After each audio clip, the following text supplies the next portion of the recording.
하나님께서 우리에게 주시는 말씀은 베드로전서 1장 8절의 말씀입니다. 제가 보는 성경으로 신약 377쪽입니다.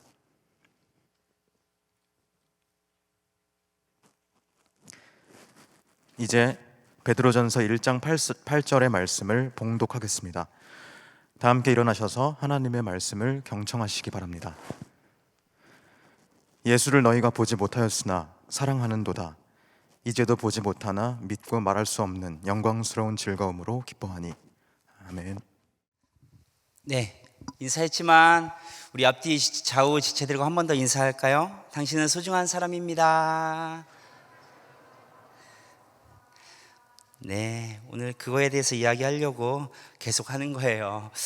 여러분 춥죠? 오늘이 올 겨울 들어서 제일 추운 날이라고 합니다. 저는 추위를 그렇게 많이 타진 않는데 이 정도 추위면 다 소용없는 것 같아요. 추위를 타든 안 타든 추워요. 여러분은 건강 잘 챙기시고 또 이 겨울을 즐겨보시기 바랍니다. 어린 왕자라는 책이 있습니다. 잘 아시죠? 다들 너무나 잘 아는 책이잖아요. 물론 저도 이 책을 잘 압니다. 그리고 개인적으로 가장 좋아하는 책 중에 하나거든요. 어린 왕자는 제목도 그렇고 또 이 담긴 이야기들을 보면 참 예쁜 책이다 라는 생각이 드는 그런 책이에요.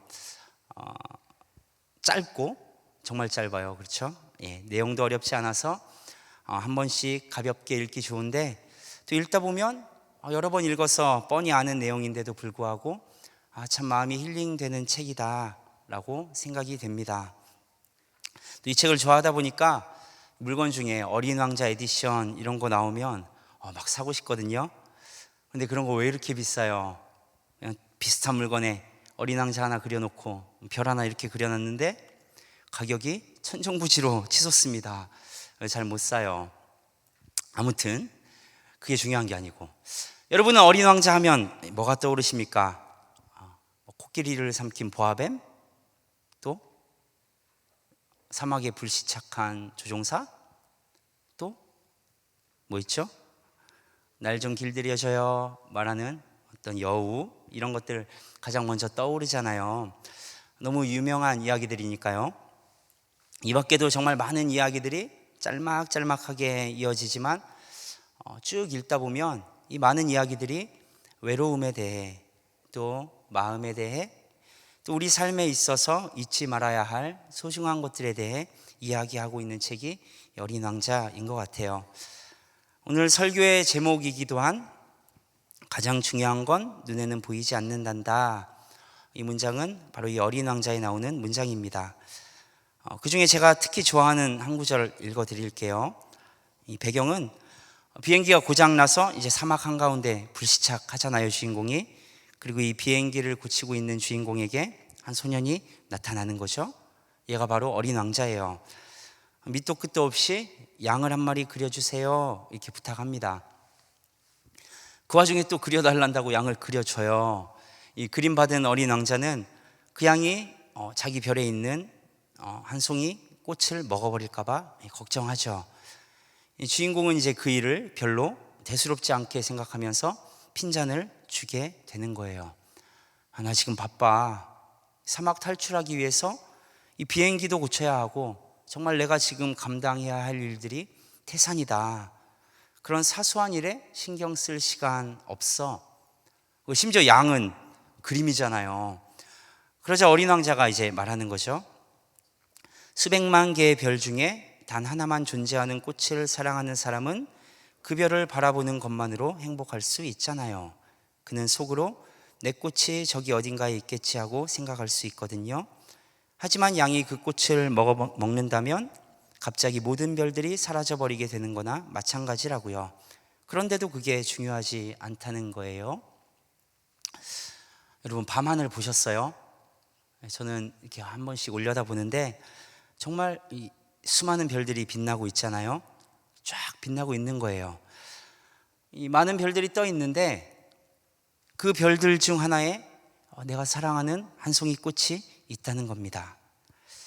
어떤 별인지는 잘 모르겠지만 내가 사랑하는 꽃이 저 별 중 어딘가에 있겠지. 저 별일까? 아니면 저 별일까? 바라보는 거죠. 그렇게 바라볼 때 저 하늘에 떠 있는 모든 별들이 나에게 의미 있는 존재가 된다라는 거예요. 그런데 그 한 송이 꽃이 사라져 버린다면 여전히 별들은 많이 떠 있지만 그 모든 것들이 아무런 의미가 없어져 버리는 거예요 말하는 거죠. 어린 왕자, 이름은 어린 왕자인데 이 조그만 녀석이 평생 사색한 철학자처럼 이야기하죠. 눈에는 보이지 않지만 소중한 존재가 그곳에 있다는 것만으로 보이는 모든 것들이 나에게 의미 있는 것으로 바뀌게 된다 이야기하고 있는 것입니다. 여러분, 외로운 세상이잖아요. 여러 가지 의미로 아는 사람도 참 많고 또 참 많은 사람들을 만나곤 하는데 참 이상하죠. 외롭다라고 느낄 때가 많은 것 같아요. 우리나라의 이 우울증 인구가 이제 이미 100만 명을 넘어섰다고 합니다. 물론 이 숫자는 진단받은 사람들의 숫자일 테니까 실상은 이보다 훨씬 더 많은 사람들이 우울증으로, 또 그보다 훨씬 더 많은 사람들이 우울증까지는 아니지만 어떤 우울감, 또 우울한 마음 가운데 살아가고 있다고 봐야 할 것 같습니다. 우울증을 겪는 사람들이 증가하면서 또 함께 증가하는 것들이 있어요. 각종 중독들, 특히 그 중에 마약 중독의 숫자도 엄청나게 늘어나고 있다는 사실 여러분 아세요?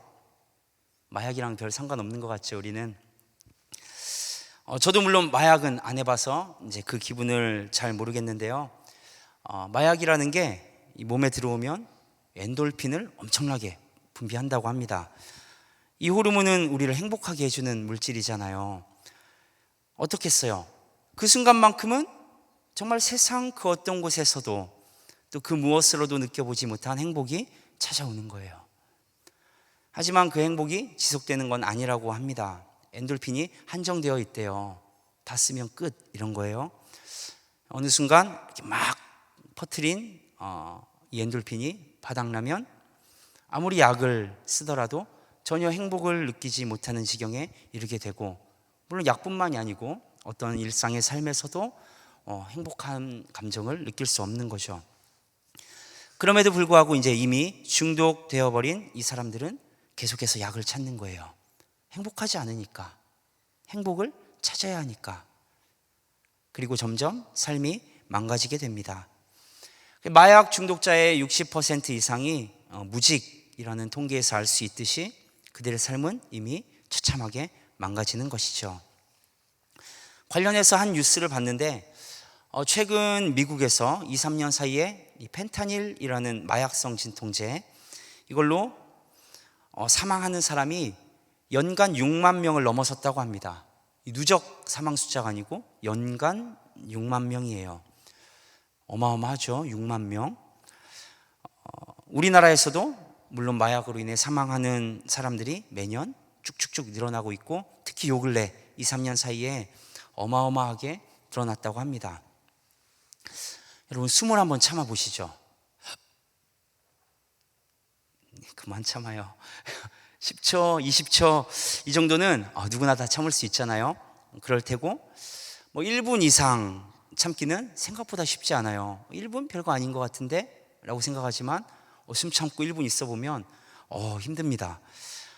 훈련받지 않은 일반 사람이 5분 넘게 숨을 참는 것은 불가능하다고 생각해요. 혹시 가능한 분 있으신가요? 5분 가능하다. 다행히 없네요. 누가 가능하다고 했으면 그럼 10분 이렇게 하려고 했는데, 숨을 참으면 잠깐은 괜찮아요. 그렇지만 점점 괴로워지잖아요. 그러다 한계에 이르면 이제 우리는 강제로 숨을 쉬게 됩니다. 이렇게 괴로움을 느끼게 되는 이유가, 전 산소가 없어서 그런 줄 알았는데 이 설교 준비하면서 찾아보니까 이산화탄소 때문에 그렇대요. 이게 배출해야 되는 이산화탄소가 배출되지 못하고 몸 안에 이렇게 쌓이다 보면 그 농도가 점점 짙어지고, 그로 인해 괴로움을 느끼게 되는 거죠. 내뱉는 거예요. 이 계속해서 쌓이면 결국 죽음에 이르게 되니까. 근데 마약이 우리 몸에 들어와 행복을 주는 것, 그게 엄청나게 큰가 보죠. 그렇지만 아주 잠시 행복을 주고 더 큰 괴로움을 가져다 주는데, 이 마약으로 인한 부작용들이 너무나도 많지만 제 이 숨 참는 이야기를 하는 것은 이 펜타닐이라는 약의 부작용 중 하나가 숨을 쉬지 않아도 괴로움을 느끼지 않는다고 합니다. 결국 저산소증으로 목숨을 잃게 되는 사례가 참 많대요. 무섭죠? 숨을 안 쉬는데 괴롭지가 않아서 숨을 안 쉬어서 죽는 거예요. 이상하죠? 숨을 안 쉬는데 괴롭지가 않아서 안 쉬어서. 우리는 이런 결과들을 뻔히 알지만 많은 사람들이 이런 것들에 빠져드는 거죠. 마약이라는 극단적인 것이 아니더라도 술이라든가 담배, 도박, 게임, 또 다른 어떤 것들을 갈망하게 됩니다. 마음 들 곳을 찾기 위해 헤매는 것이죠. 조금 전에 이야기한 정말 밤하늘에 떠 있는 수많은 별들 가운데 소중한 꽃 한 송이가 사라지면 모든 별이 의미가 없어지는 것처럼, 이렇게 많은 사람들 가운데 나에게 의미 있는 존재를 찾아내지 못해서 모든 것이 의미가 없어지는 것이 아닐까라는 생각도 해봅니다. 그렇게 생각해 보면 인간은 참 나약한 존재죠. 작은 마음 하나 둘 곳 없어서 이렇게 큰 세상이 의미 없어지는 거예요. 관계 가운데 진실된 마음을 보여주기가 얼마나 어려워요, 여러분. 내 진심을 보여주기 참 힘들다라는 마음 느껴본 적 있으실까요? 마음을 속이기는 오히려 쉽습니다. 포장하고 숨기기 쉽잖아요. 그러나 진심을 보여주기는 생각보다 쉽지 않습니다. 어려워요. 우리는 다른 사람에게 마음을 다친 기억들, 그것들을 가지고 있잖아요. 또는 내 스스로 상대방의 마음을 기만했던 기억들도 가지고 있습니다. 그런 것들로 인해 점점 더 다른 사람의 마음을 믿지 못하고 또 멀리하게 되는 것이죠. 이 사람도 혹시 그런 것은 아닐까? 그때 나에게 그랬던 그 사람처럼. 혹시 이 사람도 그런 것은 아닐까?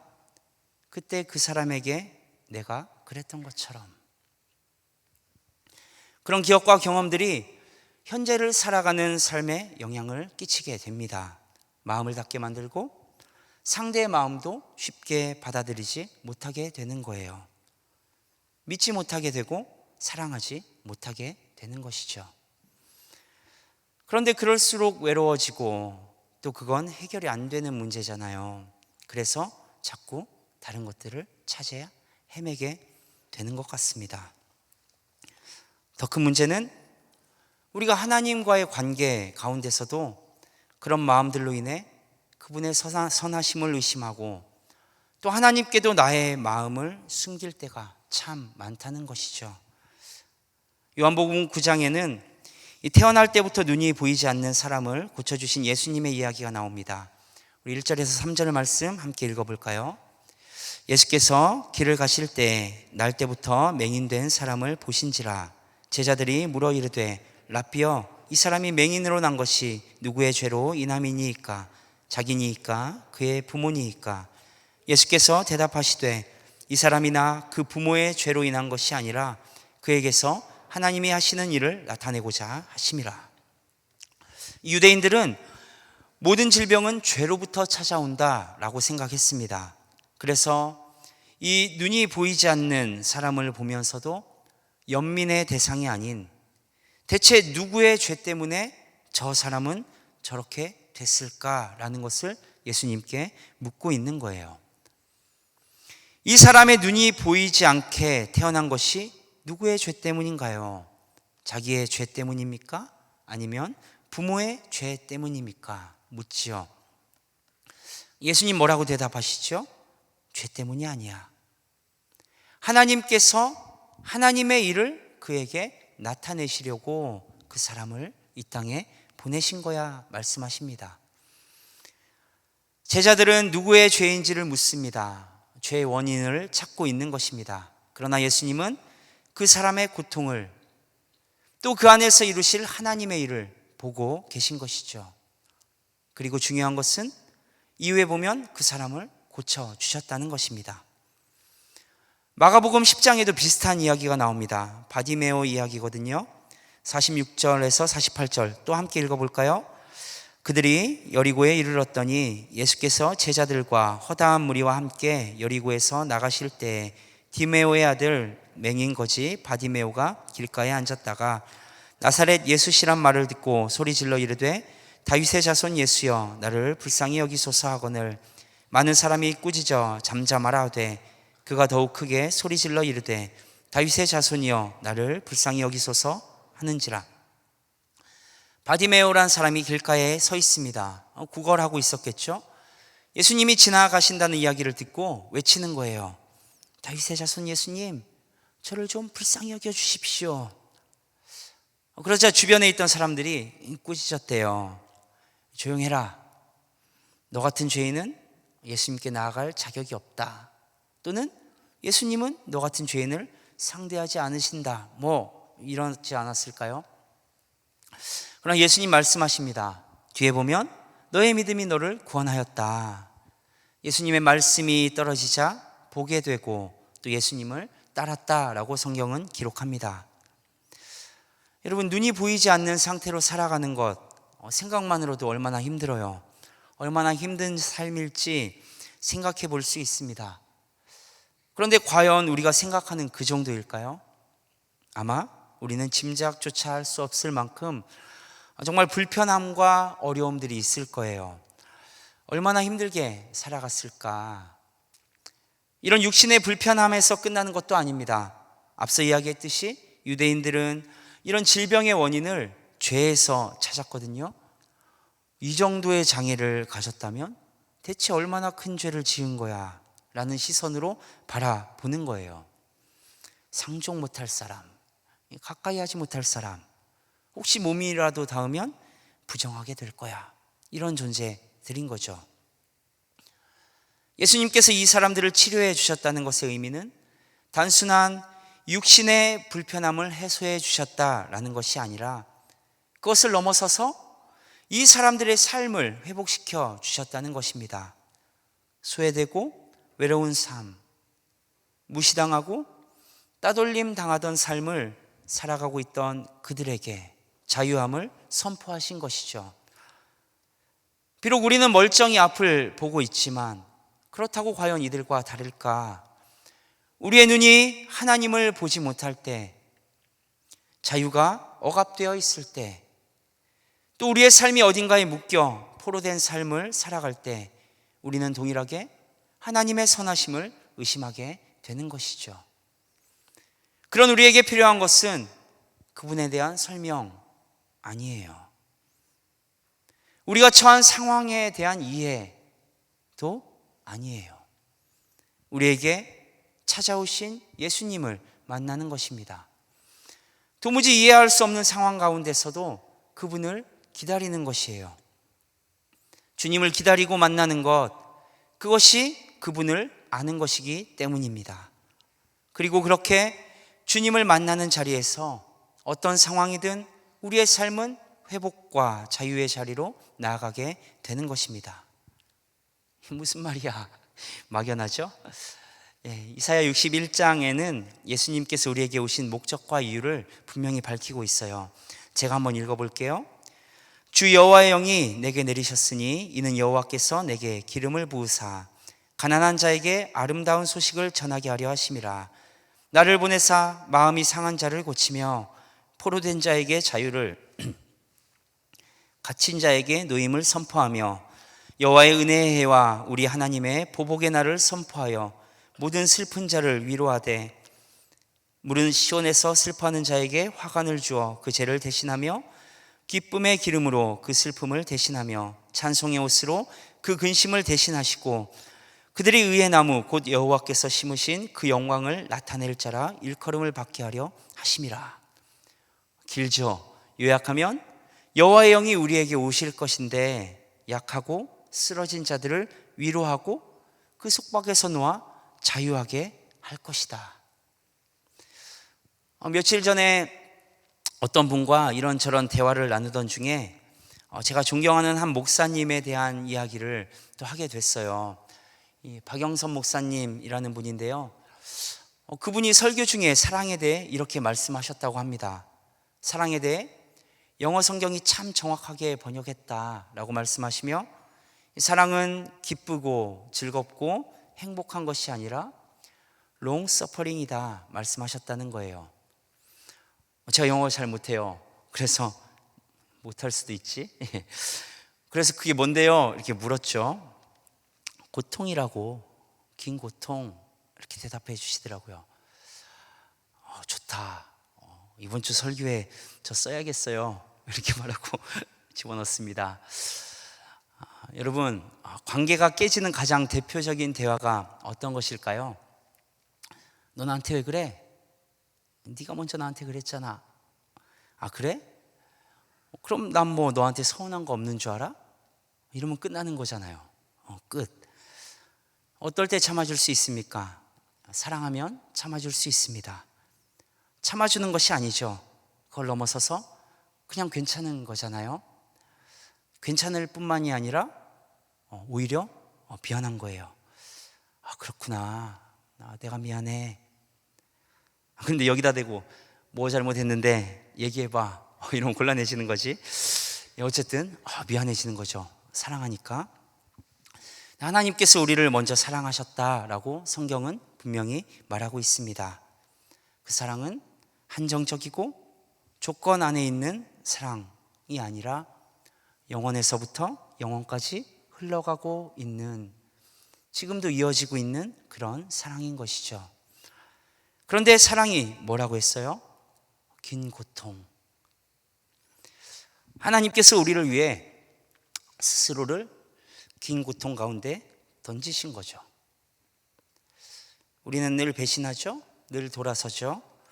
늘 모르는 척 하는 우리를 여전히 사랑하신다 말씀하시고, 지금도 그치지 않는 그 고통을 감내하고 계신 것입니다. 그 사랑을, 그 고통을 보이신 예수 그리스도, 내가 책임질게, 내가 해결할게, 괜찮아 말씀하시는 거예요. 오시고 해결하셨죠. 그리고 우리에게 약속하신 대로, 성경에서 선포한 대로 자유를 주셨습니다. 계속해서 말씀하시는 거예요. 이제 같이 걷자. 함께 가자. 힘들고 어려운 것 알아. 그렇지만 곁에 있어다오. 말씀하시는 것이죠. 지난달 베스트셀러 목록에 올라온 후에 엄청난 속도로 순위가 상승해서 지금 거의 1, 2위를 다투고 있는 책이 한 권 있습니다.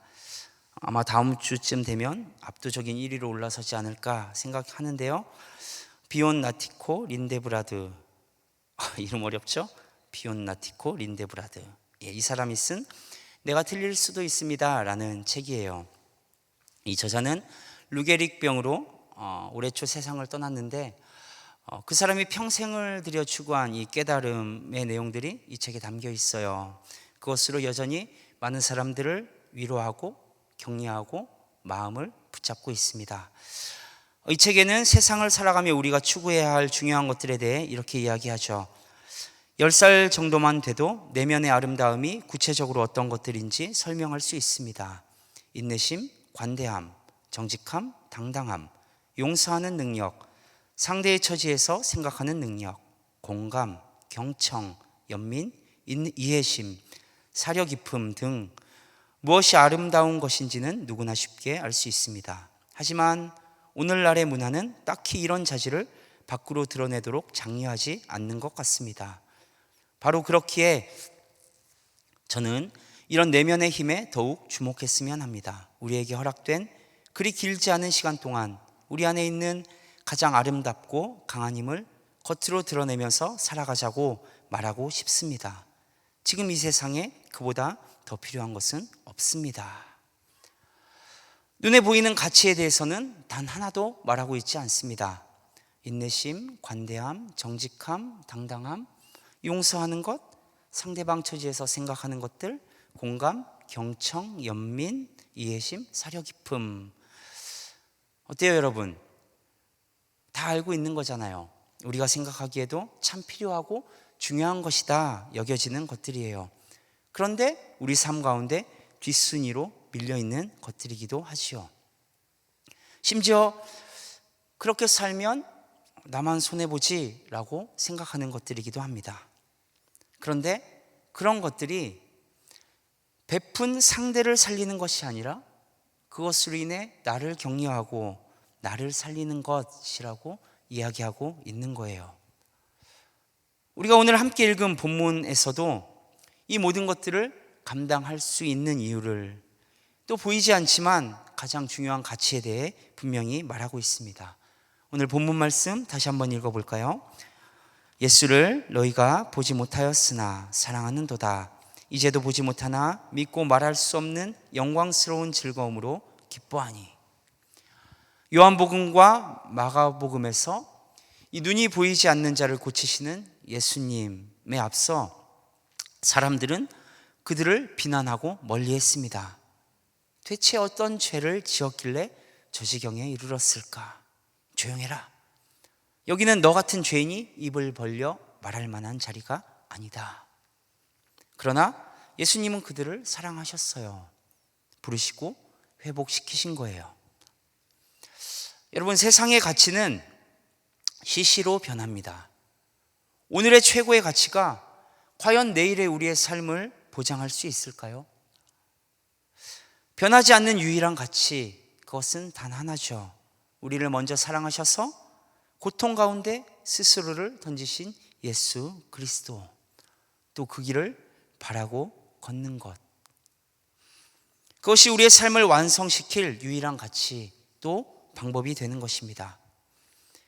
예수님께서 이 땅에 오셔서 먼저 우리에게 걸어갈 길을 분명히 보여주셨습니다. 그리고 너 홀로 걸어라 말씀하지 않고 먼저 걸어가시고 함께 걸어가자 말씀하시는 거예요. 사랑하며 걷는 자는 영광스러운 즐거움으로 기뻐함을 누릴 것이다 라고 약속도 하시는 것이죠. 하나님 앞에서 여러분 자신을 돌아보며 챙기세요. 나는 소중한 사람이야. 하나님이 나를 그렇게 소중히 여기셔. 같은 마음으로 옆에 있는 사람들을 돌아보십시오. 너도 소중한 사람이야. 때로 지칠 수 있죠. 쓰러질 수 있습니다. 괜찮아요.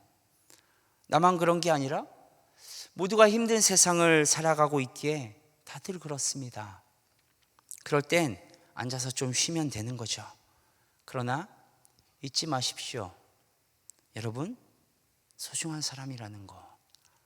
그렇게 자신을 챙기고 돌아보며 하나님 안에서 스스로의 마음을 다독여야 되는 거예요.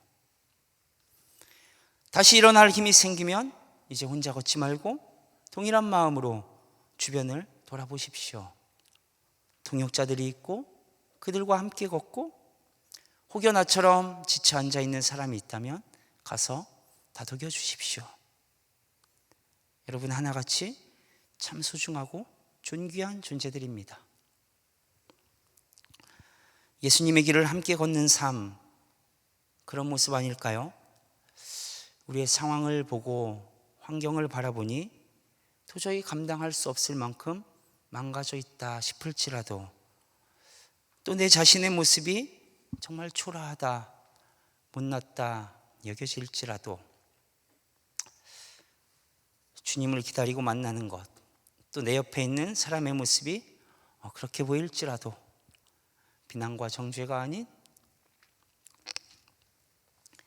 그 고통의 자리에 함께 있어주는 것, 하나님의 마음을 품고 그 사랑을 드러내는 곳, 그것이 우리가 예수 그리스도의 길을 따르는 자리 아닐까요?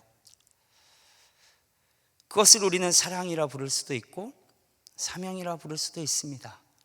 하나님과 함께 걷는 길이라고도 부를 수 있고 세상의 빛과 소금이 되는 삶이라고도 할 수 있습니다. 그리고 그 길을 걷는 자는 당장은 아프고 손해보는 것 같을지라도 스스로를 살리고 세워가는 자리로 나아가게 되는 거예요. 보이지 않는 가장 중요한 가치, 그것을 바라볼 수 있으므로 그 가치로 인해 모든 것이 의미가 되는 세상 가운데 살아가는 여러분들 되시기 바랍니다. 우리를 소중한 존재다 말하시며 그 사랑으로 고통 가운데 스스로를 던지신 예수 그리스도를 쫓아 같은 사랑을 품고 나아가는 여러분들 되시기 바랍니다. 서로를 소중히 여기는 가운데, 또 나 자신을 소중히 여기는 가운데 하나님을 더 사랑함으로 여러분의 소중한 삶이 아름답게 완성되기 또한 간절히 바랍니다. 기도하겠습니다. 하나님, 너무나도 부족하고 연약한 우리 모습 가운데 실망하고 지쳐 쓰러지지만 그럼에도 불구하고 우리를 사랑해 주셔서 고통 가운데 나아가신 주님을 바라봅니다. 앞서 우리의 가야 할 길을 보이신 주님의 길을 쫓아 우리도 그 길을 걸을 힘과 용기와 믿음을 더하여 주시고 그 모든 것이 주님을 사랑하는 가운데 행함으로 주님의 영광의 길 가운데 기쁨으로 나아가는 우리들 되게 하여 주옵소서. 예수 그리스도의 이름으로 기도드리옵나이다. 아멘.